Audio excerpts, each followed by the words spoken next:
There's really only one thing in a game like this that I start asking myself after doing these post games and these shows and coming on here with you each and every Saturday during the day at night, whenever the post game may happen. And when you have a game like you just had, when you win 56-10 versus Southeastern, did you do what you wanted to see? I ask you in the comments, tonight's game versus Southeastern, did you see what you want to see? You can answer it by calling in later. You can answer it by sending in super chats, comments, however you want to try to get into the conversation here tonight. But we will break down today or tonight how I kind of feel to take away and what to take away from this game. I think you did some good things. I think you still have some of the same struggles that you still have. It's not miraculously anything changed. I do think Garrett looked better and at least attempted to throw the ball down the field. But I think you beat a really bad team and you still look clunky in some areas offensively. And I think as we discuss and as we do every postgame show, every one of them, whether it be baseball, basketball, football, gymnastics, doesn't matter. We take these games in one-game sample sizes. At least it's what we try to do. Now, obviously, the conversation will deviate in a lot of different ways. And the way that it deviates is, hey, you can talk about both, but you try to stay inside the game. So tonight, what we're going to try to do is do both of those. I already know what's coming for some of it, by the way. Blake Michael Van Buren. And that's completely up to you. Guys, you're playing Southeastern. And I hate to say it like that, but it's the truth. We should have gone into this game and accomplished some different things, but we accomplished what we needed to accomplish. Nevertheless, we're live. Everyone do us a favor. Hit the like and share. Share to all those groups if you're on Facebook and to all those social media pages. You're watching us, listening to us on YouTube. Like, subscribe, notification bell, and wherever you listen to podcasts, rate, review, and subscribe.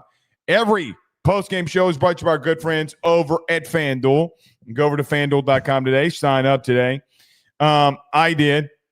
Actively betting Auburn to lose because I never had a feeling that they were ever going to win that game. Did that today over at FanDuel. If you have the discretionary income, utilize it. Go over to FanDuel.com today. Let's have some fun together. But AYSSports always presented to you by our good friends over at FanDuel. Do us a favor and hit the like and share as well. You have questions from FanDuel, go to FanDuel.com/RG for more. I see we have some super chat in here. Let's get to this one. We'll get to all the rest of the super chats at the end of the show. So, again, first time, want your comment read, 100% certainty unless all hell breaks loose like in the Clemson postgame. You can send in super chats and we'll read those. Frank with a $5 super chat says, the Nuss step back, check down to Caleb was elite. I thought it was really good too. The MVP third down run was elite. Some of those throws from Nuss were almost too perfect to catch.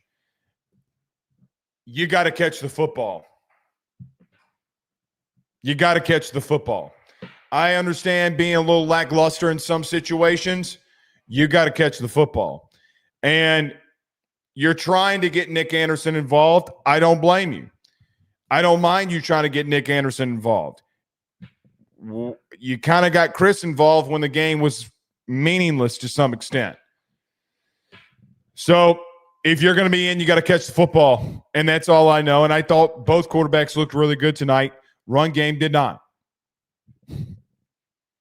Run game did not. I thought you would run the ball a little bit more successfully in certain situations, and you didn't.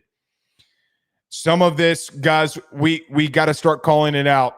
And do I think your offensive line has been great? No. Do I think that there's a mixture of a lot of things happening? Yes. Running backs have got to be better too. And it's going to be interesting to see how much Juwan Johnson plays. Guys, there's a really strong chance that you will have two quarterbacks in the backfield at any given moment. But Caden's got to be better. He's got to be better too. But quarterback play was pretty exceptional tonight. All things considered. All right, I see a lot of people. Marshall, the run wasn't better. The run wasn't better. It was from Juwan Johnson. Literally. All right. Do y'all want to get into it? You were running the ball for 2.2 yards per carry in the first quarter and then 2.3 in the second quarter before Juwan Johnson went in there. No, it wasn't. If we want to be very analytical about the matter, no, it wasn't. So we can discuss that. I'm sure that we will discuss that. But, I mean, listen, we can get right into it. You had a 3-and-out. Let's get right into the postgame here. You had a 3-and-out in your first series. A swing pass that it's a bad decision. A very bad decision. You run a dive for no gain. Guys, you got zero push. You're running into the back of your offensive line, not finding a crease and not finding a hole. No, it wasn't. You did not start getting going until you leaned on them and Juwan Johnson started breaking tackles at the line of scrimmage. But to start off the game, let's get to it. The swing pass for Caden Durham, first play of the game, absolutely awful. Have no idea what we're doing there. I know you're trying to hit a check down, but you got to make a better throw on a check down. It's the first throw of the game. You got to I'd rather you throw it low than him try to go up and get it and get tackled for a 7-yard loss. Absolutely disgusting. But Durham on the next play, a gain of nothing on a simple zone read. I mean, it's just it is what it is. Sharp in the flat goes for 8 or 9, and you wind up punting. First drive of the game offensively was awful. Southeastern won the toss, and they deferred. And so you go into the first part of the game, and you get nothing. It's not how I like starting games, going for negative yards. I mean, why not run the ball for the first time against this team on the first play? I mean, like, I get it. You're trying to take a shot, but the check down's got to be better if you're going to throw it there. So you punt on your first offensive possession of the night. Defensively, you gave up a slant for 9 yards. They had a false start. They have a run for 3, which would bring up a 3rd and 2, 3rd and 3, and a quarterback draw that goes for no gain. Whit Weeks runs it down. This defense, guys, I mean, listen, we really didn't talk about them a lot this week. From me, it was on purpose. I don't know what you say about them. I think that regardless of the opponent, now I don't know specifically what the final score was in Florida, Miami, but I think it's going to be 26-7 or 20-7, whatever it was. I think they might have gotten that extra touchdown late. But even in that game, I mean, even against those opponents, you're holding Florida to about the same number of points than what Miami held them to tonight, right? And so I just don't know what you say about them because, quite frankly, they've been elite. They've been absolutely elite, and they'll continue to be elite. You got a massive test next week. Is it Chambliss that you're going up against or not? Because yet another situation where they're forcing a 3-and-out. Through 4 weeks, and this is already determined, you needed 1 tonight. Through 4 weeks, you've gotten more 3-and-outs in the first drive through the first 4 weeks, first 4 games, more 3-and-outs this season than you had all last season combined. All of last season combined. So it's just completely different when you actually have dudes. The unsung hero in the first drive who would have a fantastic night was Bernard Gooden. The penetration that 88 continues to get is absolutely insane. So 3-and-out by your defense. A shank punt would give you the ball in your own 45-yard line, and you were going a 13-play drive. First 2 passes were dropped.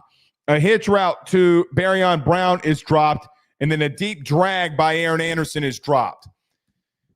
Thought the throw needed a little bit more zip on it. Kind of looked like it lollipopped itself out there. I don't know if the ball slipped. I don't know. It was a good enough throw, though, to make the catch. You have got to make that catch. So first 2 throws, you're trying to open it up. And even when you are trying to open it up, you're having the drops. Here's what I'm going to say about some of the drops tonight. At least the throws were on the money. I think that you're going to continue. You're going to start making those catches. It's not often that Aaron Anderson makes a drop like that. I don't think Berryon will have the same issues there either. I really thought in the first two drives that regardless of the coverage, you would try to push the ball down vertically. Now, if you want to do it by deep drags, completely fine. They're playing off coverage on you, completely understandable. You have human beings that are faster than them. That is why when Chris Hilton got out there, he basically got held and tackled before the ball even got there because he was going to get 6. Make them do that. I'd rather them do that over and over again and let them continue to do that and keep running it. You didn't. You decided to go with a couple of deep drags, couple of deep in routes. Garrett loves throwing the ball over the middle of the field. Completely fine. And you did. Got to catch it. 3rd and 10. On the second drive, Aaron Anderson goes for a hitch. Thought the throws were fine. What I think happened here in the second drive was you look like a guy that really put some zip on the ball moving forward. I thought from the Aaron Anderson drop to the very next play, Garrett's throws started becoming very crisp. He definitely was putting some zing on the ball tonight. Can he continue to do that moving forward? We'll see, but I think that he surely will. But the first clunkiness for the offense tonight was about it. You had your issues. You had some times where you got pushed back, and quite honestly, you got a little too cute. From that point forward, you completely dominated after the Aaron Anderson hitch. Caden Durham on a dive that goes for 1. I don't get it. It is a brand new game. You guys, you have 2 rushes for 2 yards. Blake, it's only 2 runs. Guys, this is Southeastern. You should not be having 2 runs for 2 yards. Like, what are we doing? Like, you should be able to generate push and just get 2 yards. General average push on a team like this, and you got 2 rushes for 2 yards. Not good at all. A fake toss to Durham. Nuss hits him down for a check down for 7 yards, and then bring up a 3rd and 2. Caden Durham on a dive run for 3.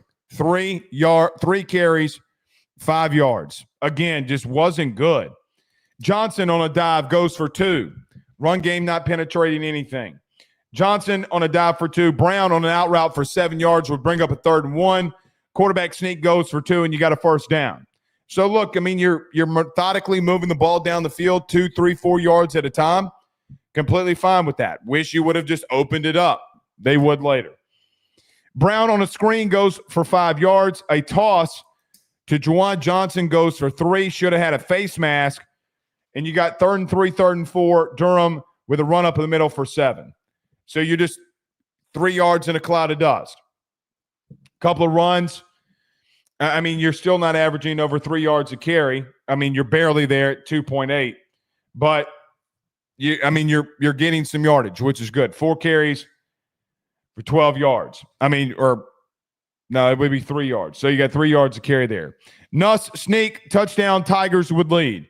Look, I think you just basically said we're going to go out here and kind of try to lean on them a little bit early and then try to hit some stuff late to get some connection. I don't mind the game plan. Here's what probably happened. Seems as if the game plan on the second drive was, look, we're just going to punt, jab, jab, jab, jab, lean on them, lean on them, lean on them. They don't have the depth. They don't have the players. And then we'll just start opening it up and start kicking their ass. I know the second drive probably pissed a lot of people off and went 13 plays, ran the whole first quarter pretty much. Guys, I think it's a solid game plan. I mean, try to see if you can break one of these long runs off. You couldn't. You didn't really get any push at all. And I think that is a problem, to be real with you. I mean, look, even through 2 drives, I think that you can make an assumption from what you did. You ran for 135 yards. Over half of that would come, actually more than half of that would come in the second half. Actually, almost 70% of it would come in the second half. Good on you. I mean, 135 yards on this team at 3.9 yards per carry is not good. Sack yards included. Sack yards included, because Nuss made it all back up on his long run anyway. Just not getting any push, man, on a team that, I mean, it's just, at this point, you're going to have to start making decisions. 135 yards on them is not good enough. Guys, their interior of their defensive line is not great. Their ends are great. They have speed at linebacker, but they did nothing that you should not have been prepared for. There's nothing that they ran that teams the first 3 weeks before that you didn't see. You saw a 4-2-5. You saw a 3-3-5. You saw different looks. You saw someone who's very multiple in Ron Roberts. It's nothing you hadn't seen. So to have some of those same problems, even through 2 drives, is gross to me. It's a little gross. So it is what it is there. Second drive defensively. Bubble screen goes for 5. Then a run would go for 2. So you have about a 3rd and 3, 3rd and 4 situation here. And then you have a dive to the left. Gabe Relaford hits a guy in the backfield for a tackle for loss. Gabe Relaford would come out of the game with, I guess, a dislocated shoulder. I don't know what Brian Kelly said in the postgame. I would have to look at it. I just don't know. Maybe you guys in the chat can tell me. I don't know what happened with Gabe Relaford there. Did come back out in the sling. You just kind of need a hope that – actually, I'm just going to make sure he hadn't said anything. Relaford. Let's see here. No. He hadn't said anything about Gabe Relaford yet. So I guess we'll monitor that. Hopefully it's okay. The good thing about having a issue at edge is that you have a lot of depth there. And if there is a position that you have a lot of depth and you could afford an injury, even though I think Gabe Relaford's been playing really good, you can afford it there. But quite frankly, I thought Gabe Relaford looked really good on the tackle for loss. I guess we'll just monitor this week, see what happens there. So you force the 3 and out, but not so fast, my friend, as Lee Corso would say. Deshaun Spears runs into the punter. Get a 5-yard penalty and a first down. I mean, you can get mad at it. He's trying to stop. He can't get there. He's very close to getting there and has to pull up late. I don't mind trying to go for a punt. I know Brian Kelly's pissed or was pissed along the sideline that you ran into the punter. I get it. I'm glad you tried to be aggressive. I don't think Deshaun Spears is the guy that I'm sending, though. Let me explain. I think Deshaun Spears is going to be really good. Look what he did last week versus Florida. Kid has a chance to do some special things while in an LSU uniform. What I mind is, again, I feel like sometimes either mainly offensively and special teams to some degree. Like, you have Xavion Thomas that's really dangerous returning punts. Maybe you want to have a unit out there full of starters and really good athletes to give them a look and a return. Like, you don't want to get your starters hurt. I get it, but you can be dangerous from the return game. I look offensively a lot of times and ask myself the question, why are you putting him there? Deshaun Spears is a great athlete. We saw it last week, right? However, you have a lot of speed. And let me give you a suggestion. You have a guy in Michael Turner that can fly, that can outright fly, and he's a defender. So I understand trying to get Deshaun Spears that look. You have a lot of guys on that team that's got a lot of speed that can get to the punter a little bit quicker. Sometimes I do wonder, I really do wonder, because you can't tell what Brian Kelly is yelling at Ahmad Anan saying, but you can see one of the parts of him saying, what is Spears the one trying to rush the punter for? And he's getting on Ahmad Anan's ass. If I had to assume, which this could be completely false, this is an opinion, you got a lot of speed on both on special teams and offensively. Why aren't you utilizing it? I mean, I don't even mind Deshaun Spears running into the punter, to be honest with you. Like, it means nothing to me. But I get in a game-like situation. Glad it happened against Southeastern and not against Ole Miss next week. But you just get to a place where, look, I love the aggressiveness. I adore the aggressiveness. I would rather LSU die on their sword every game than to them be passive. And I thought that special teams-wise, they'd been a little too passive. And I still think on special teams they're being a little too passive because it only takes one. And Barryon and Xavion's going to break one off. You just have so much speed, and sometimes I just don't get it. But regardless, it doesn't matter. We move on. I guess it does matter, but we move on. Because Michael Turner is one of the fastest players on this team. By far. And I want to see him in that situation if you're going after it.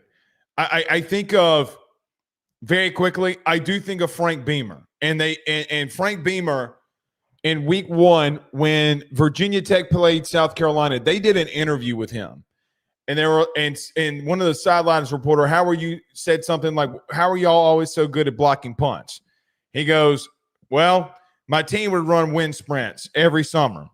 And the fastest guy who's not really a starter, I would utilize and take out there and run and try to block a punt because I knew that we would always need it. And that kind of stuff sticks to me. So it's not that big of a deal. And I'm probably making it a little bit too big of a deal. But, again, it's a key play there. It is what it is. Camp, the quarterback, would scramble for 8. Harold Perkins in on the stop on the scramble. Fake end around, screen dropped. Harold Perkins barreling down there too. So you got a 3rd and 2 coming up. They run an inverted veer out of the shotgun. They try to get Bernard Gooden and read him, and it was just blown up. Bernard Gooden and Whit Weeks in on the stop. 4th and inches. Quarterback sneak is stopped around the 50-yard line, and the Tigers would get the ball. Just really good stuff, man. For me, when I chalk things down, that's 2 3-and-outs and a 4th down stop. So basically the minimum really amount of plays that Southeastern could have gotten in 2 drives, you forced it to. Again, I just ask, what is this defense not doing well right now? As we go through the season, let's just get to it. When we get into next week, Lane's going to get his. You just better get over it. He's going to do some things, and you're just going to have to be, all right, well, drew that one up. He got you on that, and you're just going to have to deal with it. Because good coaches will make good calls in good situations. But I don't right now know if there's a chink in the armor. And if there is a chink in the armor, they haven't exposed it yet. Maybe TaMarcus Cooley. I mean, maybe. But, I thought TaMarcus played really good against Florida. So if that's your weakest link, then sign me up. But the minimum amount of plays is what they ran. 3rd possession for the offense, a play-action rollout drag to Nick Anderson goes for 10. Had to kind of come back to the football, make a sliding catch, and you get a 1st down. Stunt on the right side of the offensive line. Garrett Nussmeier gets sacked for a -9. Listen, I am not anyone to question the booth in Jordan Rodgers and Cole Kublik. But Southeastern, with their defensive tackle and defensive end, was running a stunt. Okay? Where the defensive tackle goes this way, tries to push the guard out. Defensive end comes, loops around, tries to get to the quarterback. He does here. It is of my opinion, if you're the right guard and the defensive tackle is going out, there's no reason for you to run with him. Okay? This is the 1st sack. No reason. Okay? On the 1st sack by Weston Davis, He is trying to pass off and assuming, and everybody blamed Weston Davis for this, but let's rewind the film. He is supposed to be passing off the end, but there's no one there to pass it off to. So on this one, the end comes crashing in first, defensive tackle goes around. The next one, the defensive tackle would go first and the end would come around. So the first one let me back up.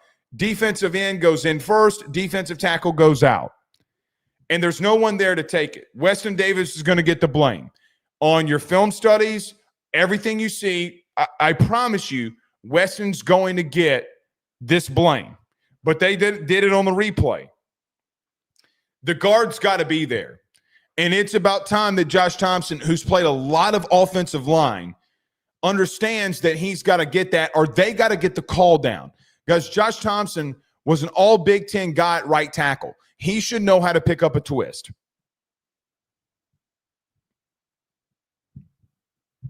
He should know how to pick up a twist. Or a stunt, whatever you want to call it.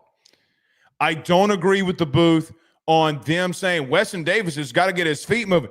He's got to come crashing down. No, he doesn't. I do not agree with that. He should push the tackle, but the other guy either pushing down to him or the guy looping around. You're playing a zone in pass pro. You're not playing a man. You're in a coverage, so to speak.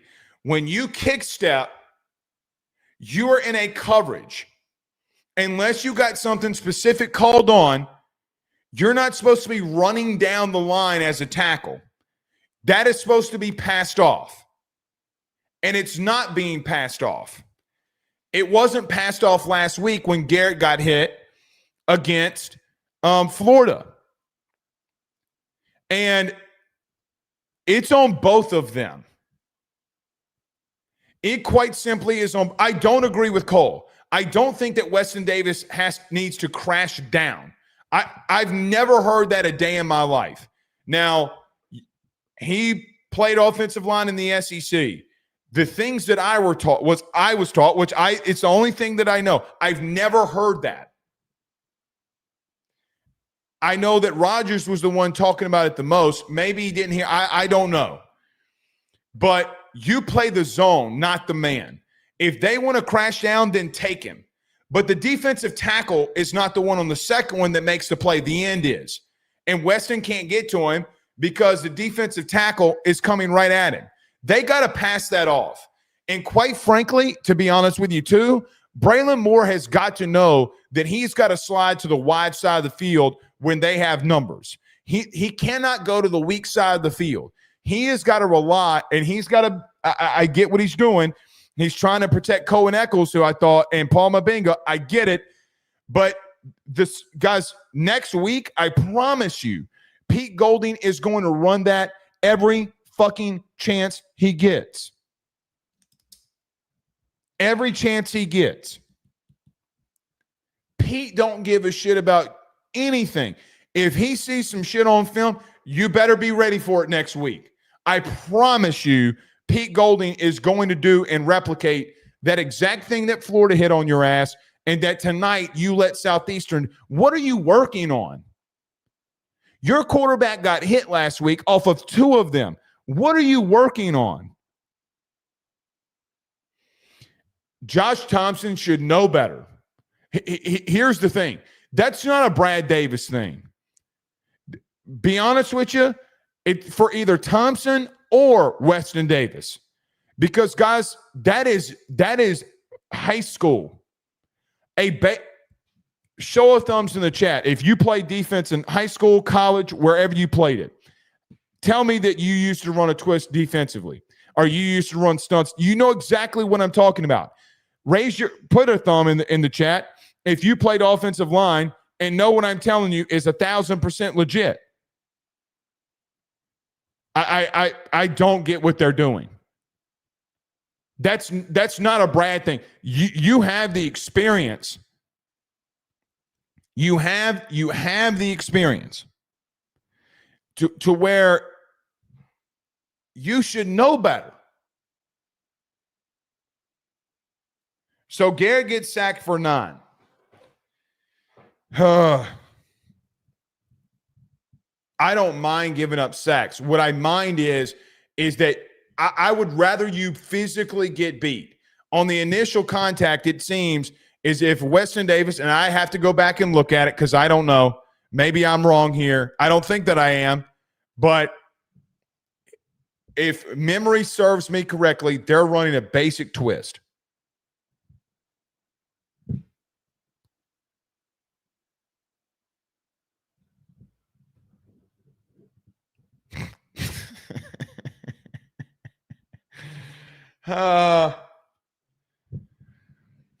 Garrett goes down for 9.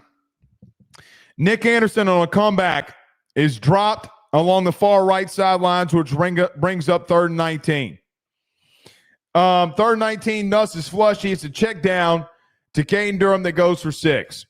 4th and 11. Xavier Thomas on an in route that goes for 14 and a first down. Talk about getting aggressive. See what happens when you don't get cute, by the way. Just get your playmakers out in space. Get them out in space. I don't mind that Nuss was flush, but they ran a twist on your ass again. Still got home and flushed your quarterback. So dumb.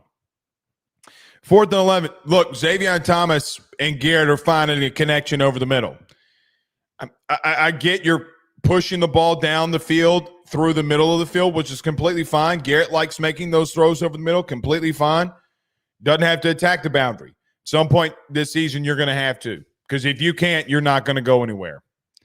But Xavier Thomas, man, continues to make plays. Continues to make plays in a great route, great throw, great catch, and a first down.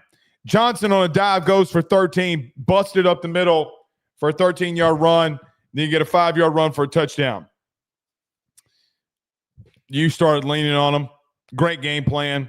Set up by the 4th down. They can't get off the field. You go hurry up. You line up. You run it right at them, and you pop them right in the mouth. Guys, red zone gets better when you can run the football in it. Great drive. Outside of the sack. So, look, outside of the sack and the drop, there's a lot of positive. 3rd and 19, you got flushed. You didn't do anything extravagant. Listen, man, you just got to live to fight another day. 4th and 11, en route, you need it, you got it. So you had a bad play there. And if you don't have it, no telling what would have happened, but you did score there. Another 3 and out, forced by the defense. Keys came under pressure on the 3rd possession from the defense. Don McKinley got flagged for pulling the helmet off. I don't care. I'm considering this a 3 and out. Zone read gets a tackle for loss. A.J. Halsey on the stop. DiMaggio slant goes for 7. And then you have a 3rd and 6, I guess. 3rd and 6, 3rd and 7. And then Jamari Butler bats the pass down, and you force a punt. Great stuff. 3 possessions, minimal plays. Really. Just elite shit, man. I mean, it's what elite defenses do and what they'll continue to do. 4th possession, Aaron Anderson on a post goes for 25. How did you get to the second quarter before you really got Aaron Anderson going?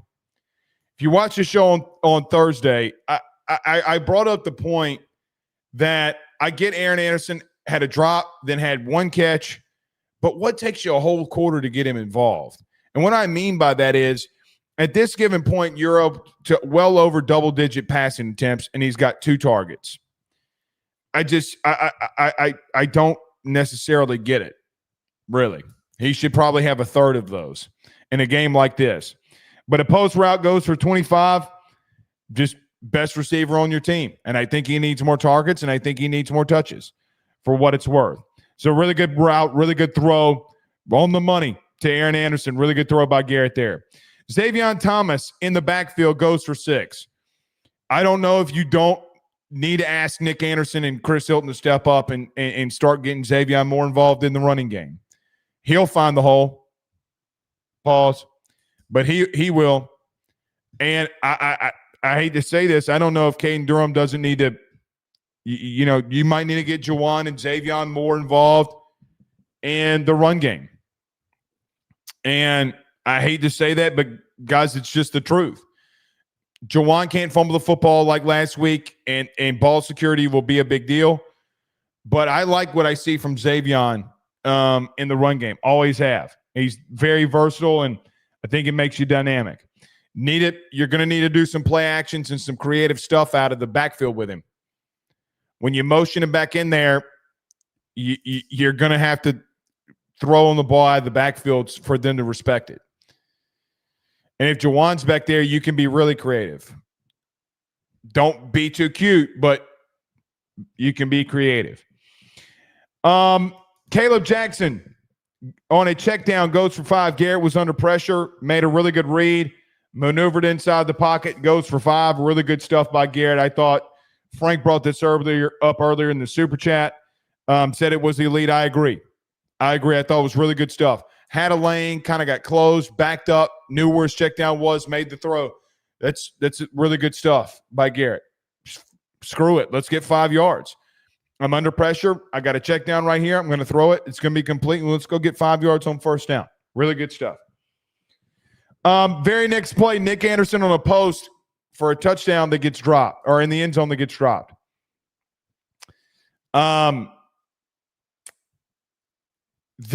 We talked about this on Thursday too. Southeastern's got some speed at boundary, corner-wise. They do. Nick's got to catch that post. He's got to catch it. You got to be able to out-physical that man. You got to be able to go up and catch the football. You're 6'4", 220 pounds. I don't want you falling down. I want you standing tall and going up and making that catch. You got to be more physical. You can't be that big and not be physical enough to where you can't shed a kid from Southeastern and you're falling down trying to make the catch. Stay on balance, get up and make the catch. Be physical. Make him out-physical you, and he's going to have to get a PI if he tries. Got to catch that. Really good throw by Garrett. Garrett got into a groove tonight, and he stayed in it. Really good throw. Right there. Right where it needed to be. I like that you're taking those shots. I like that you're pushing the ball. You got to convert on them more. And tonight, none of it was really on Garrett. Really good throws. Catch the ball. So good throw there. Durham on a dive. He gets tackled for a loss. He's not seeing the holes, man. He's not seeing it.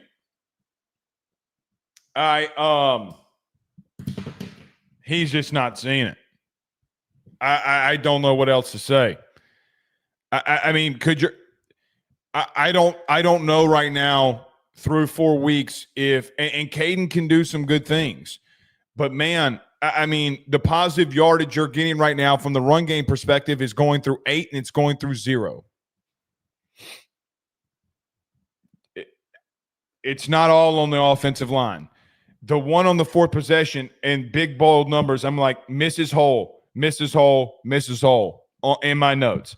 So something had to have been seen there on the replay where then he just missed it and he gets tackled for a loss. You got to be able to cut something up and make a play. This isn't high school. You can't cut back everything. You got to find a hole, make the cut, and get north and south. That's the kind of style of play that you're in. Goodness. 3rd and 11. Nuss scrambles to the right, goes for 26 and a first down. Clearly, he's worked on it. Clearly, he's worked on that specific part. Next week, there's going to be a situation where Pete's going to send pressure. Golding's going to send pressure on him, and he's got to do it again.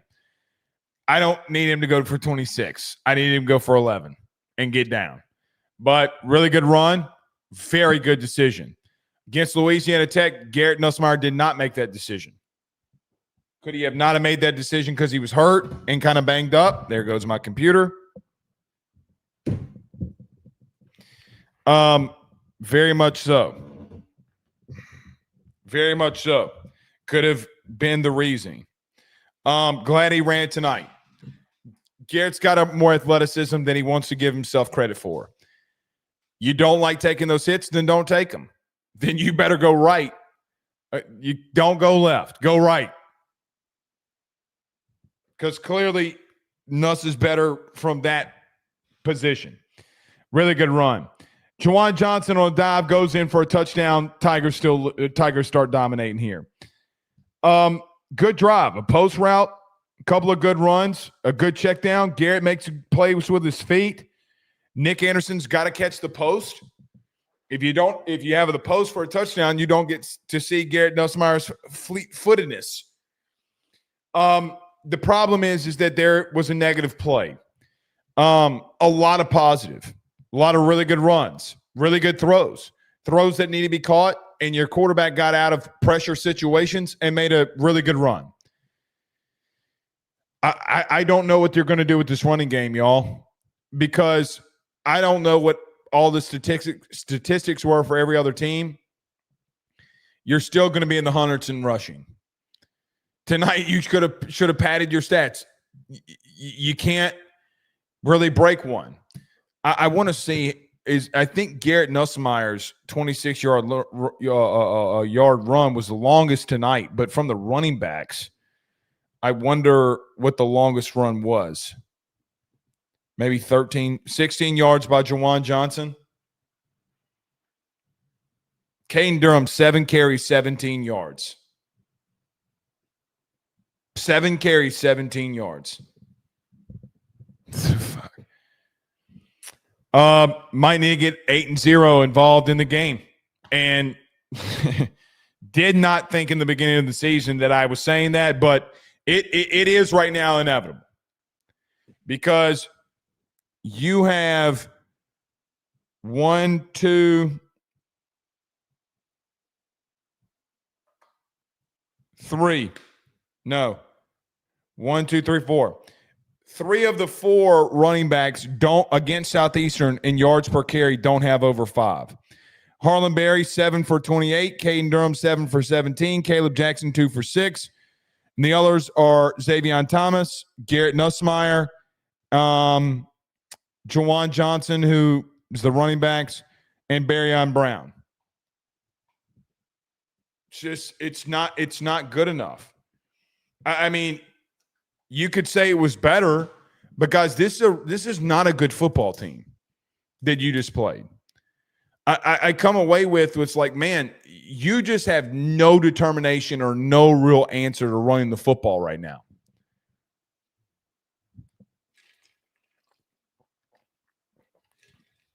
You got to give the touches to the guys who can. And if Xavion's got to get 5 carries a game, guys, you might just have to put him in the backfield. Like, Frank's got to make that decision. But you're just not getting enough production. It's not good enough. So you can be happy and mad that I'm talking about this right now. I'm sorry to rip the Band-Aid off for you. But someone's got to rip the Band-Aid off for you. Someone's got to tell you the truth. And the truth is outside of Juwan Johnson the last 2 weeks, really, and outside of some gimmicks shit that you're doing, and I don't even think Xavion's stuff is gimmicky. Guys, it's a basic dive. At this point, if teams don't know that when he goes in the backfield that he's not carrying the football, then they're idiots. Then they're idiots because then you're just not watching film then. If you don't know that, that's on you. That shouldn't be on anybody else but yourself because those coaching staffs on other teams clearly are watching the games, and they're clearly saying, well, how in the fuck is Xavier Thomas getting a carry every week? Well, now you know. It's not good enough. Garrett bailed you out of the last 2 drives, to be real with you. He bailed you out. He bailed you out on situations where he made some elite throws. He made some elite, and better yet, Garrett made elite decisions. The post, the check down, the in route, the run, elite decision making. And you can't put a premium on that. So really and truthfully, just gotta be better there, man. You gotta be better there. Fourth possession offensively, they run a counter for no gain. A veer that causes a fumble by Bernard Gooden. Southeastern would recover, and a draw that gets a tackle for a loss by Pyburn. Guys, defense brings it every week. Your defense brings it every week. Guys, you're literally through 4 possessions with the minimal plays. I mean, you wax their ass. I've had a thought, to be you and I speaking here. I've had a thought that's creeped into my head the first 3 weeks. Hey, when's this defense going to have a off day? And I still think that look, man, teams have off days. Sometimes a team just has your number. But when you show up every week and you show up every day, like I felt like they showed up every day during spring and fall camp. Like I felt like they've shown up every day for every game during fall camp. Like every day. And through the first 4 weeks, they've shown up every day regardless of the opponent playing their game. They don't give a shit what you think. They're going to go out there and dominate you. And Blake Baker, with the overhaul in personnel, has taken this defense to another place. Because it's not just the stronger opponents that you've played. Well, Blake Clemson doesn't look good right now. You're right. They don't. Neither does Florida. Don't look great. But Miami's the number 4 team ranked in the country and pretty much just did what you did to Florida. I mean, basically had the same result. So what now? I'll tell you what now is that the culture that's been built by Blake Baker and this staff on the defensive side of the ball is different. Guys, the energy, the attention to detail, the overall playmakers, the overall plays that you're making, the strategy behind it, everybody doing their job, every single thing that you want from not just a good defense, but a really good defense, you're accomplishing. And the thing that is the biggest for this defense that just continues to show up for me is it doesn't matter if it's been spring camp, whether it's been fall camp, whether it's been a high-profile game, or now a non-high-profile game. In 2 of the 4 weeks, they're just going to show up every day and whip your ass. And there's nothing you can do about it. Nothing. Nothing.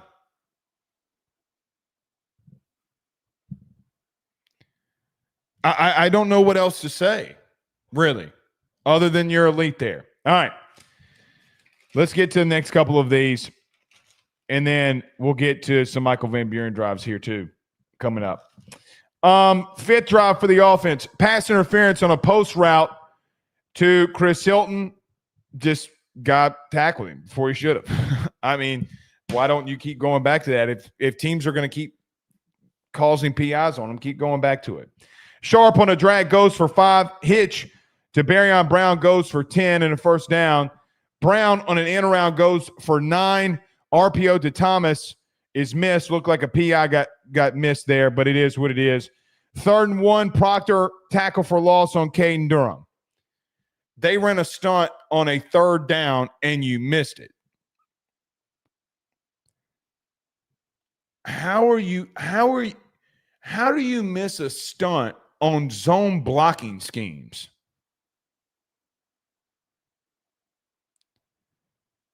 Guys, your right guard has got to come off of the defensive end or the defensive tackle when they're running a stunt. He's got to disengage. Whether it be the stunt on pass pro or in run game. Get off of the tackle. Braylon Moore, move.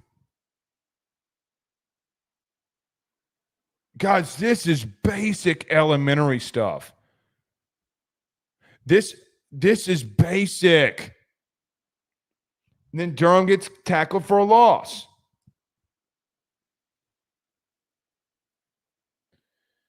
This is the shit that pisses me off. It's like you shouldn't have those level of mental mistakes. I'd rather you just physically get beat. How do you guys? That is simple. That is so simple. Golly. 4th and 2, you go for it. Johnson goes on a dive for 6. Durham out, Johnson in. The last Caden Durham run was not on him. It wasn't on him. But it is what it is. Nussmeier sacked on the fake end around. You can't run, then you get cute as hell. I don't get this. I don't get it. Golly. You just had some positive plays. Why are you trying to get cute? Because you just ran the in around and you're trying to be cute on this. I don't know. You're trying to show Ole Miss that you'll do it again. I don't know. Hey, you better protect for this. I get you're trying to put things on film, but just throw it at his feet. Don't take the sack. Very next play, Brown on the post route goes for a touchdown. See what happens when you don't get cute. I think that was the tweet I sent out. Look what happens when you don't get cute.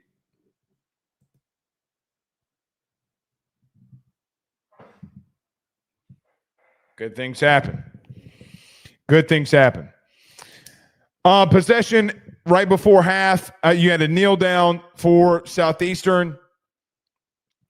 The defense before that would force a 3 and out as well. I mean, you had a ball in the flat that went incomplete. The 2-minute warning, ball tipped in the air, almost picked off by Harold Perkins, and then a ball in the flat again that goes incomplete. So just really good stuff. So defense forcing 3 and outs on every possession in the first half with your starters. You want to check up perfect defense? Guys, tonight I kind of think you saw it, really. If you want to watch a defensive clinic of how things are just run, go watch the first half again because that's what it was. All right, last offensive possession, then we'll go through 2 of the Michael Van Buren possessions, and then we'll start opening things up here. We're not going to go through the fourth quarter. I probably should have brought that up. Fourth quarter, they ran the ball a lot. We'll talk about some of the highlight plays of the fourth quarter, but we're not going to get to that. So last possession offensively before the end of half. Durham on a dive goes for 1. I mean, guys, how many times am I going to say this?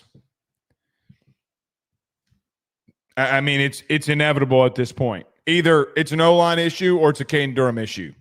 But you need somebody running physical through there, and I don't think you're getting it from him right now. Hilton on an out route goes for 11. Sharp on an in route goes for 15. Really just, guys, borderline elite throws by Garrett Nussmeier.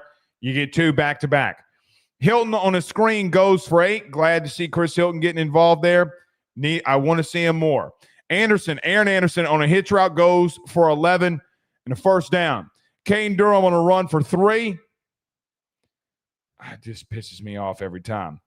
With 2nd and goal. Nick Anderson on a slant dropped. Can't catch the ball, you shouldn't play. 3rd and goal, false start on 75, push it back to 3rd and goal from the 9.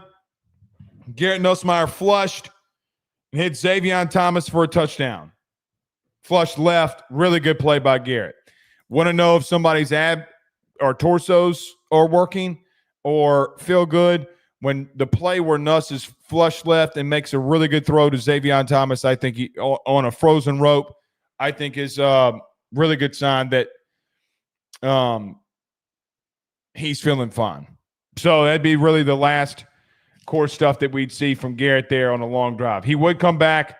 You didn't do much. I mean, you gave him some quick throws, but you gave him the Bauer Sharp post too. It is what it is. It is what it is. But that'd basically be it. All right, halftime, you're up 35-0. Defense forces another 3 and out, continuous. So 7 possessions, 7 3 and outs. How I would dictate a 3 and out, even with the blocked or the running into the punter. Basically, you could say 8. Offensively, swing pass to Juwan Johnson goes for 13. Parker runs an in route, then an out route. Both of them got 7 yards. So for 14 yards there. Sharp on a post goes for 17. Brown on a quick hitch goes for 12, and he blew up the defender along the sidelines. Johnson dive for 5 yards, and then a deep drag for Bauer Sharp goes for 23 and a touchdown. That'd be the night for Garrett Nussmeier. So all in all, let's stop right here for just a moment. Offensively, I thought you were fine. When I look at this team offensively, I still see holes, whether it be in the running game, say your running backs aren't hitting the holes, say it's the offensive line. Y'all debate that amongst yourselves. If you're asking me my opinion, I think it's a mixture of both. The Caden Durham run where the twist happened and he gets hit in the backfield, I don't think it's on him. I think there were some times tonight that he missed some wide open holes on the edge. And our game plan asked on Thursday, go check the keys to victory from this past Thursday, attack the edge. You didn't. I think you tried, and I think your running back got skittish of hitting the edge. There were a couple of times tonight where he cut some things back where I thought that he should have run right at the corner and tried to go make a play. He didn't. So whether you want to blame the offensive line, whether you want to blame missing holes that are there, that's up to you. I think both occurred. And I don't like coming out of this game only running for 135 yards. I will tell you this. I do think that their run defense is going to be the worst that you see from here on out. And Ole Miss has not been good defending the run this year, really at all. They did a decent job today against Tulane. They did a fair job. First 3 weeks of the season, they did a horrible job. And quite frankly, if you can't run the ball on Ole Miss when a lot of other teams did, then that's on you. You better go find a way. LSU, I think offensively, LSU has got some decisions they need to make. I think Garrett did look a lot better tonight. He looked like healthier tonight, moved around a lot better. And in moving around, I thought he was fine. The drops can't happen. Let's just say, hypothetically speaking, he had 4 or 5 drops because I think that he did. We know of 4 of them that we talked about. Nick Anderson had 3 or 4, and then Barryon had 1 and Aaron had 1. So even if you do that by just basic math, was it 6? So Garrett on the night went 25 of 31. He missed 6 passes, or he had 6 drops. 6 incompletions, 6 drops. So, if you're asking me,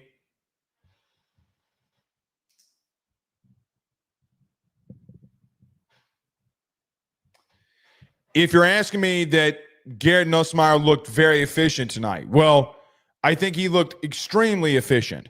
I think he looked like and did some of the things that we saw the old Garrett do. The sacks, not on him. But you have 3 drops by Nick Anderson that I remember off the top of my head. Aaron Anderson had 1. Barryon had 1. So, quite frankly, guys, your quarterback tonight, if you adjust it, which you can't, but even if you did, he played damn near a flawless football game. 25 of 31, 273, and 3 touchdowns. I don't know how much better he could play. I really don't. You can't have all those drops and him have 6 incompletions and say, well, we know of 3 from Nick Anderson. We know of 2 from Aaron Anderson and Barryon Brown. Guys, what was it going to be, 30 of 31? What else in the fuck do you want him to do? And the one to Xavion Thomas, I thought was pass interference. So, yeah, I think he looked really good. I think he looked healthy. And I think he's got to get better, and this team has got to get better at pushing the ball down the field. And that is something that they will continue and have to continue to work on. They got to work on the run game. But the biggest question going into the week was, what is the real health status of Garrett Nussmeier? Brian Kelly announced on Monday that he had a torso injury. They've been limiting him in practice. He hadn't been doing things. And BK had said that this is really the first week that Garrett's really got to practice every day. Well, in the practicing every day, I know that he did not play a great opponent. He had 5 drops, borderline 6, which would have made him perfect of a 31-31 on the night for 3 touchdowns. I don't know how much more flawless that he could have played. Oh, and by the way, he had a long run in there. That is as elite of quarterback plays that you could have had tonight. Were there some things on film that I'm sure he missed and would want back? Sure. But whether it be the check down, the couple of post routes, it was pretty flawless. And I know that Michael Van Buren, which we'll talk about in just a moment, had a great day too. It was a great day for your quarterbacks. It's a fantastic and borderline could make the argument that tonight was the best game that we've ever seen from Garrett Nussmeier in an LSU uniform. 5 drops and 1 incompletion. You had more touchdowns than you had incompletions. It's exactly what you wanted to do. Exactly what you want him to do. So you will see going into next week, and a week from today, you and I will have already had the conversation about what the game looked like for LSU and Ole Miss. And is it just a really bad opponent? Maybe it very well could be. And yes, it very well may be. And I don't expect Garrett to go 30 of 31 next week. I also don't really want to expect him to have 6 drops either. But you're asking all week if your quarterback's back. Well,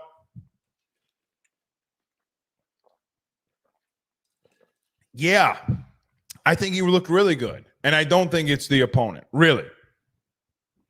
The floated pass to Aaron Anderson, if you don't want to consider that a drop, then fine. I see it in the chat. But it is what it is there. All right. Defensively, you gave up a touchdown drive and a field goal with the 2s. Guys, the first team defense didn't allow first down. Didn't allow first down. By the way,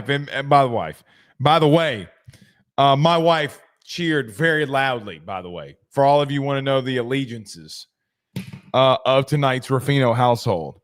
She cheered very loudly when Southeastern scored. She gonna rep her local team. God, I love that girl. Cheered.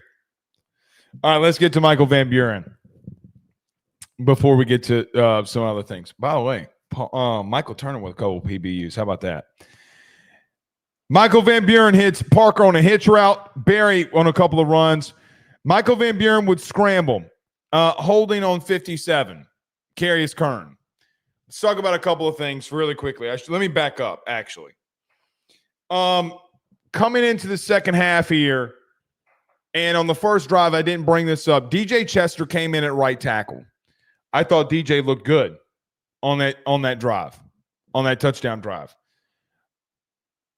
LSU would line up for a 59-yard field goal, and DJ Chester would have to go make a tackle on the return man. 2 things. Aaron Burrell needs to be kicking the 59-yard field goal. And why we're playing around with Damian Ramos is I don't know. But regardless of the 59-yard field goal, who he has no business, guys, he wouldn't have made it from 48, 49. I mean, he was way short. Either way, there was a return man.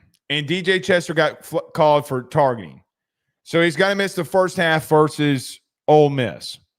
And whether you want to admit this or not and say, Blake, DJ Chester is this, DJ Chester is that, guys, here's your 6 offensive linemen. And if you have a tackle that goes down, I mean, you could get Kern, but you hadn't seen Kern enough to say that you'd want that. Who's your backup center for the first half next week? What do you do at guard if you need somebody? Maybe I'm sure you go Cohen Eccles, but DJ could have solved a lot of issues for you. The targeting, I flipped out last week on targeting with Weeks. I'm not doing it tonight. Not with this opponent. The targeting rule is broken. It's been broken. And I don't understand how the ACC and Big 12 can let us listen into some of these reviews. And Brian Kelly said, I've been an advocate about changing this targeting rule for quite some time. And they refuse to change it. And they refuse to do anything for it. I am calling for all commissioners and the NCAA to change the rule. I understand that targeting is down, concussions are down. I understand the premise of what the NCAA is trying to do. I get it. I don't even think the basis of the argument or the basis of the rule of trying to protect players is a bad one. Guys, let's just be real. You don't like it. I don't really like it. But I understand what you're trying to do. We all get it. We're all there. But the rule has been perverted at such a high level. Such a high level. So, my pen dropped. So, when you get to a situation where, I don't know. I don't know. It's such a bad rule. He's 6'6", trying to make a tackle on a guy that's 5'10". Yeah, he's gonna duck his fucking head.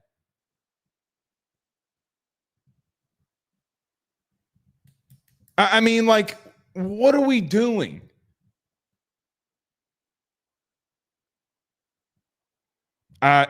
It bugs the shit out of me. It bugs the shit out of me. Good Lord. I know we were going to talk about it on this drive, but I needed to talk about it beforehand. All right, Michael Van Buren, scramble, Carius Kern on a hold. Michael Van Buren, draw goes for 3, forces a 3rd and 12. Donovan Green on a hitch route goes for 14 and a first down. Really good throw by Michael Van Buren. Really good throw. Nick Anderson on an out route caught, goes for 9. Post route to Watkins is missed in the end zone.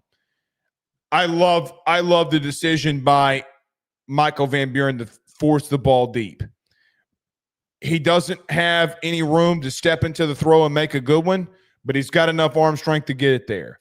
Look good. Look fine doing it.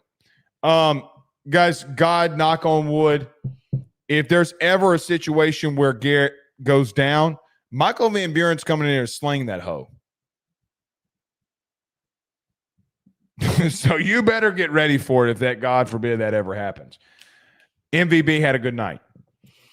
3rd and 12 hits Green, though. Hits Anderson on a 9 route and then – or 9 yards on an out route and then misses Watkins. Needs a little bit more time. Step into the throw, make a good one. 3rd and 8, he also hit a scramble for about, or went on a scramble for about 0. The interior pressure was bad there. You lined up for a 59-yard field goal.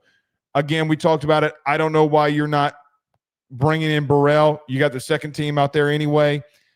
Ramos just is not a – he's a good kicker. He's not a great kicker like I think Burrell is. But a flag on the play by Southeastern, the return would come back, and that's the bad thing about the Chester thing we just talked about. Guys, Southeastern had a penalty on the play, so the play shouldn't even have happened. So the play doesn't even get registered, but DJ Chester gets kicked out for targeting. That's the shitty thing too. God, this rule's so broken. Why can't the SEC do like the Big 12 and the ACC and let us listen in on those conversations? I want to hear what you're saying. I want to hear the justification. SEC, I got to be honest with you. This rule should already be done. And you tell ESPN we want this to be listened to. I mean, shit, you already nickel and dime us for every TV timeout anyway, letting us hear why they call targeting on DJ Chester should be allowed. It doesn't take off-season meetings for you to do that. Just because you got your panties in a wad that you weren't the first one to think about it. No, you don't want people hearing the bullshit that happens at the SEC office. And you want to be on your P's and Q's. Well, be on your P's and Q's. God, so many people spend a lot of money for this shit not to happen. Anyway. All right. Penalty on the flag.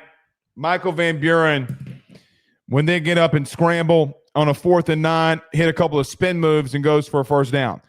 MVB's got some juice running the football, pause, but he does. I mean, it's just a completely different game than Garrett's. You got to be mobile in this league, man. You really, really do. Really, really good run for a first down. You have a false start by Ori Williams, and you hit Green on a post for 25. Nick Anderson, a fade is missed. Probably should have caught it, and he didn't. Harlan Berry, goes for 3, and then you got a quarterback sneak for a touchdown. Couple other things from Michael Van Buren. I thought he made some really good throws. I thought he commanded the offense really good, and there were some bad snaps. Of course there was, but I thought he handled it well and made some decent plays out of it. I saw a couple of posts, people saying that he needs to get better. Better at what? Of course he's got to get better, but I don't know how you don't look at the Michael Van Buren thing tonight as a massive positive. Guys, that's your backup quarterback. Kid's got some juice with him. Might just be a gamer. Had some struggles in practice, but here's the truth. He had struggles on the scout team or the second team with this defense. Shit, everybody's struggling with this defense. Shit, at least he didn't throw 5 picks like DJ Lagway did.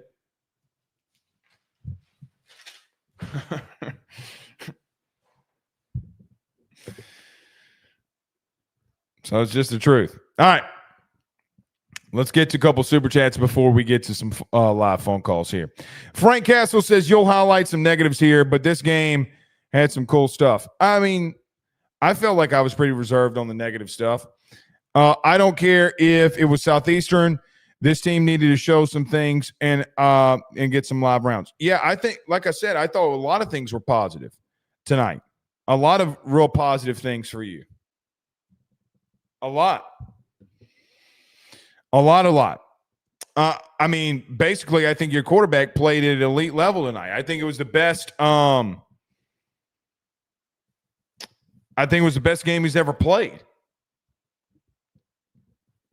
To be honest with you, Cation Curveball with a $5 super chat says Notra.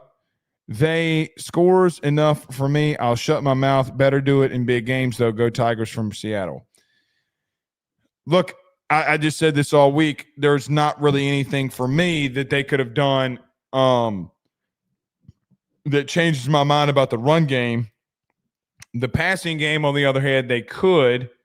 I think they did. I think Garrett Nussmeier did. I think Garrett showed me a lot of great things tonight. I mean, guys, I don't know how much more perfect he could have been. I really don't. I mean, what do you want from your quarterback? Your quarterback played at a Heisman level tonight.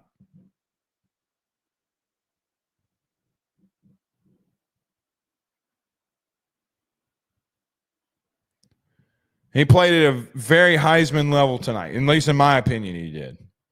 All right. So thank y'all for the super chats. We'll get in some phone calls here. So let's get to them. 225-435-9387.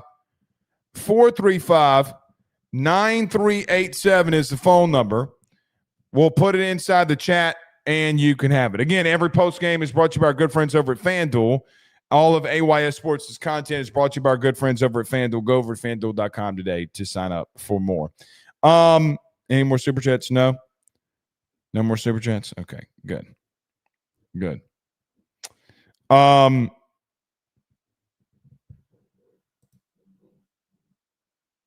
Yeah. All right, we'll wait for some phone calls here.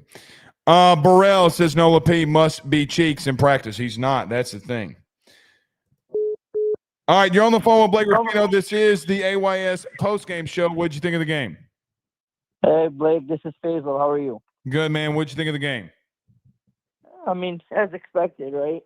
But I didn't get to talk to you last week when you didn't take live call. But this is what I was saying. I literally talked to you on Monday. I know, but I didn't get to talk to you about this. So that's what I was saying. I needed to see Marco Van Buren. That kid could sling the ball, bro. I mean, I know that it was only a few games in Southeastern, but that kid could sling the ball. And I feel confident if we have to going into next season as his as a starter. You know what I mean?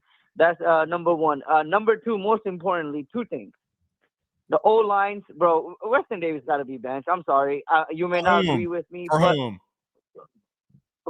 I mean, I know Kern didn't get that much time or Chester, but somebody else. Because, I mean, he is getting, like, the one that wears, he hit, who was it, Xavier for the touchdown? I mean, you letting I get it. Sometimes it happens, but he literally got ransacked. And then there was multiple occasions where him and Thompson couldn't. There was, I think it was a sack for Nussmeier had, and then there was other pressures that they got. And it's a simple, as you stated. I'm not even I played football, but I'm not an old line. I think you are, right? You played on. It's basic, bro. Like he doesn't know. That's not on Weston Davis. The sacks are not on Weston Davis. When the end crashes down, the guard has to take over the end. And then Weston has to wait, is supposed to be waiting for the loop around guy. Then when it's inverted, you do the opposite. That's on your guard. That's maybe then they may have to change guard because Thompson is supposed to be the experienced player and he hasn't. It doesn't seem like he knows what's going on. You can't. Secondly, here's the problem. Unless you start experiencing with Karius Kern at right tackle or DJ Chester, then I still don't think those twists tonight change anything. But that's what I'm saying. Right side has been so bad. I mean, it's not going to change. So I get what you're saying on that part. In reference to Michael Van Buren, I can't. I'm going to pull a Brian Kelly on you. I can't believe that's the first thing tonight that said when Nuss had 6 drops and almost went perfect. Well, obviously, I mean, I was going to talk about that because that's been an ongoing theme, right? Like I know Nuss was injured, but there's been drops. Like you're paying Barryon and Nick and I mean Aaron. I mean that's very Aaron. We don't expect, but you give him a what is it called, a pass on that. Maybe like he doesn't do that normally. But the other two has been an ongoing theme. So like you can't really put it on Nuss. Like Nuss played perfect. I mean, you know what I mean? Like that's why I didn't really say much about Nuss because I wanted to see if you're going to play him, is he healthy? And he looked healthy at least. I mean, at the first couple of throws, he didn't. It looked a little off, but once the adrenaline got flowing, and he looked like himself again. That was one thing. And the main thing, and I think you've watched it. They were showing it on the game, and you were talking about this about Caden, man. Like they were literally talking about it for like good 2 minutes on the telecast. Like he is not reading the holes right. And then I think when you were pointing that out today, I think he wasn't hitting the corners because of the fact that that Kelly and they told him like, yo, stay on that shit, like stay on there. And I think that's what he was focused on today. Is that, yo, I'm just gonna try to go on the gap or whatever. I don't know, but that's what I'm saying. Like he hasn't been himself. Like yeah. I mean, I know O-line's been a little iffy, but maybe is it really the O-line? And is he just not? Because Joanne, I mean, if you look at it, he's not even a regular running back. And if you look at it, he's still getting 3-4 pops. Like, I mean, that's what you want. Like we're not expecting him to go 7-8. But Caden can't even get 2, bro. Yeah, not good. I appreciate the phone call, Faisal. Thank you, buddy. All right, 225-435-9387. 225-435-9387 is the phone number to call in. Hey, Blake, it's Dakota. You're on the phone with Blake Ruffino. This is the AYS Postgame Show. Who do we have the pleasure of talking to? Well, you already said my name, so that's already a good start, right? Hey, Blake, say it. Hey, Blake, it's Dakota. What'd you think of the game? Honestly, I know it's Southeast Louisiana, but I think it's we've actually scored more than 20 points, so I thought that was pretty good. Yeah. I thought Nuss looked a lot better today. The good thing was no turnovers, right? No turnovers. The defense, I mean, what else do you want me to say? I mean, they played like they were supposed to. I mean, the only thing I'm still concerned about is I don't think we're running the ball enough very well. I still think that I don't know what do you think? Do you think the offensive line is like? Do you think Garrett is getting sacked because there's too much pressure on him, or would you say it's the O-line? What do you think? I would say sometimes his inability to run is going to lead to more sacks.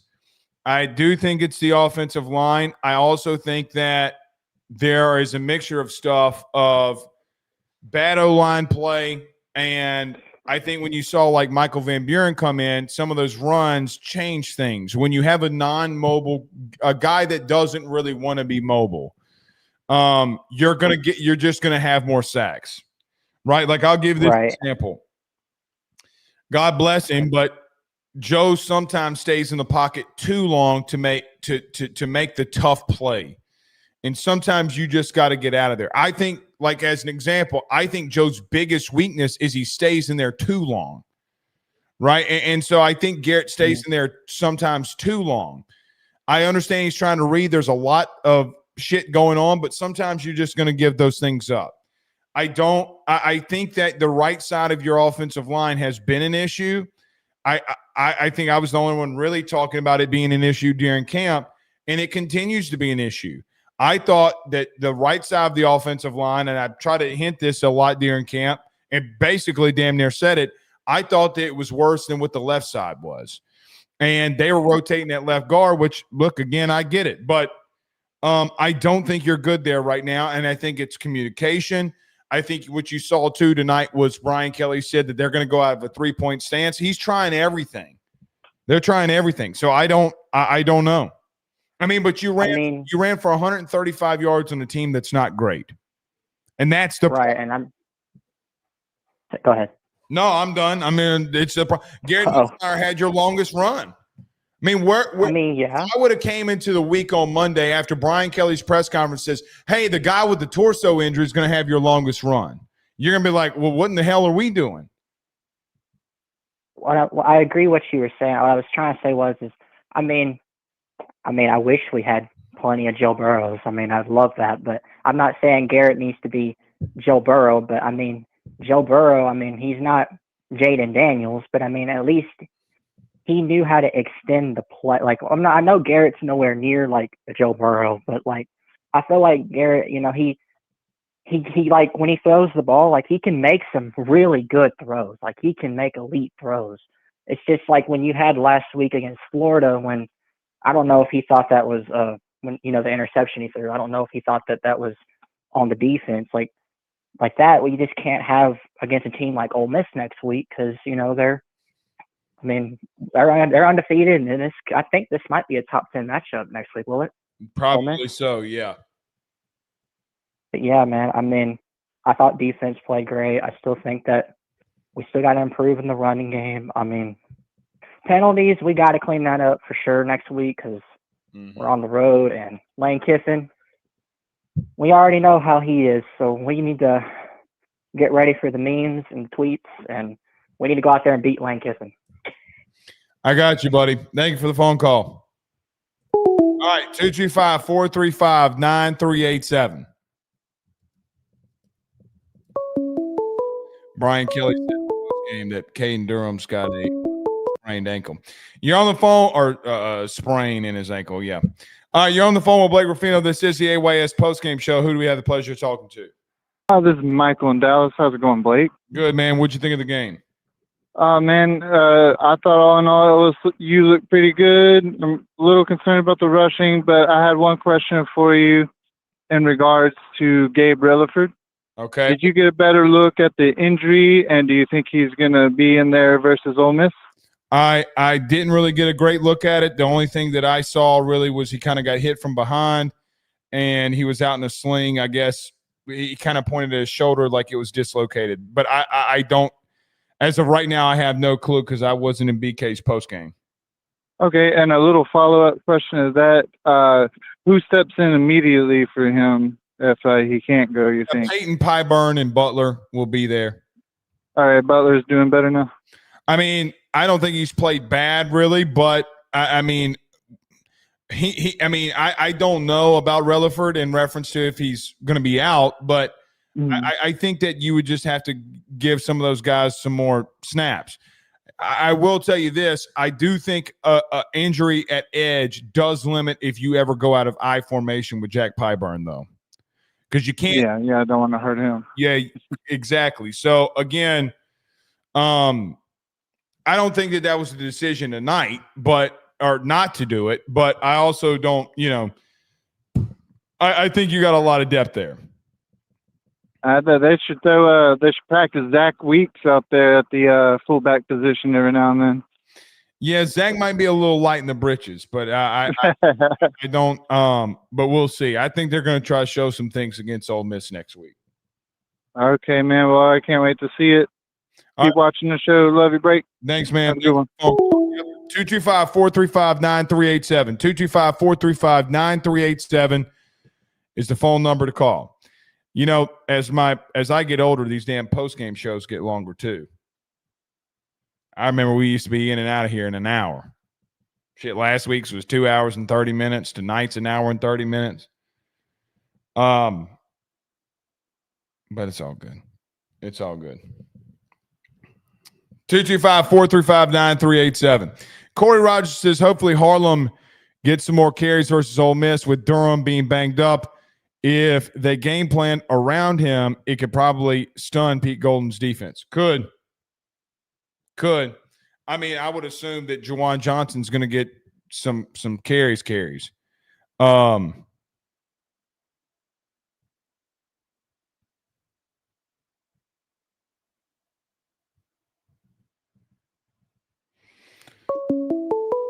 So we'll see.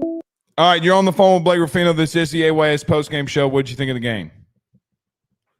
Hey, bro, this is Rick up in Huntsville, Alabama. Can you come a little bit closer? Hey, ho. We can barely hear you. Can you come closer to the phone? Yeah, what about now? Not really better, buddy. It's really muffled. Okay, what about now? Is it good now? No, it's not really. I mean, I can hear you, but it's really bad. Can you call back, bud? All right. You on the phone with Blake Ruffino. This is the post-game show. Who do we have the pleasure of talking to? It's Chad, man. What you think of the game, Chad? Man, I want to think what do you think about Michael Van Buren?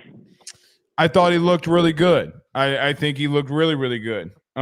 Made some really good plays. I wish we could have seen him with maybe a first team, but looked really good. Kind of looked like what he looked like again when he was at Mississippi State. What about Damian Shanklin? Did some good things, man. Had the sack. I wonder if he gets some playing time moving forward if Rutherford's out. Yeah. Well, man, we're looking for the future, man. That's what I'm looking at. What about right now? You don't think that this team can win right now? Man, I think they can win. I think the defense, I think they can win any game they play. But it's going to come down to I think Nussmeier looked good tonight. Yeah, looked very good. I mean, hopefully they continue offensively. Yeah, they got the ball to Chris Hilton. It would have been a touchdown to Hilton if they wouldn't have grabbed him. Right. I agree. Yeah, I agree. Hopefully they can get him the ball some more too. Yeah, but, man, go Tigers. We got a W. That's all that matters. Yep. Appreciate the phone call, Chad. All right, 225-435-9387. 225-435-9387. Chef, yeah, he was on something.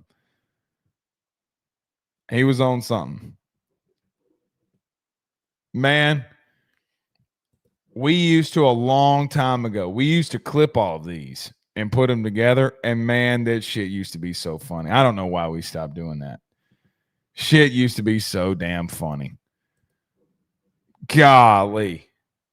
I remember in 2021. Or no, 2020, excuse me. My first ever real live post game. Okay. We did live call-ins. And this guy called in and he goes, "What in the outright fuck is going on? What Miles Brennan, he's got a cannon, But hey, what the fuck? And I'm like, oh no. That's how it went. Chef says, who was wide receiver? Phillip Wright from Destrehan. He can move. I think Phillip and Teron Francis are going to be good. Just need to get some time with them. All right. We'll see y'all soon. See y'all Monday. Y'all have a blessed night. Ole Miss week. Be ready for it. Peace.